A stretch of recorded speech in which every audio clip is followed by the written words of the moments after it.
मोटू कीड़े के तेज खर्राटों की आवाज से कैटरपिलर की नींद खुल गई। अब उसका गुस्सा 7वें सबई मन पर था। वह बाहर निकला तो देखा कि मोटू कैटरपिलर खर्राटे लेते हुए बेफिक्र होकर मजे से सो रहा है, जैसे कोई मरा पड़ा हो। गुस्से से तिलमिलाया कैटरपिलर कुछ नहीं बोला। वह बस चुपचाप बाहर इंतजार करने लगा कि सुबह होते ही हिसाब चुकता करेगा।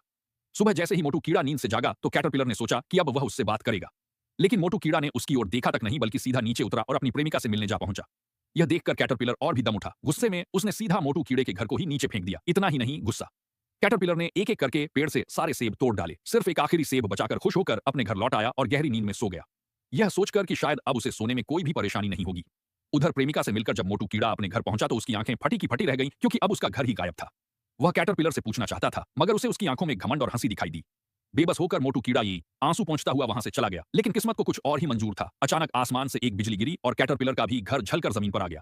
वह घबराकर बाहर निकला, तभी मूसलाधार बारिश शुरू हो गई। पानी चारों ओर भरने लगा। कैटरपिलर डूबने ही वाला था कि अचानक उसने ऊपर नजर डाली तो देखा कि पेड़ पर उस मोटू कीड़े का छोटा सा नया घर अभी भी सुरक्षित था। कैटरपिलर भागकर उसमें घुस गया और सोचा, चलो अब तो आराम से सो लूंगा। लेकिन जैसे ही उसने आंखें बंद की तो फिर से वहीं पुराने खर्राटों का शोर गूंज उठा। कैटरपिलर ने सिर पकड़ लिया, क्योंकि अब उसे भी यकीन हो चला था कि उसकी नींद शायद अब कभी भी पूरी नहीं होती।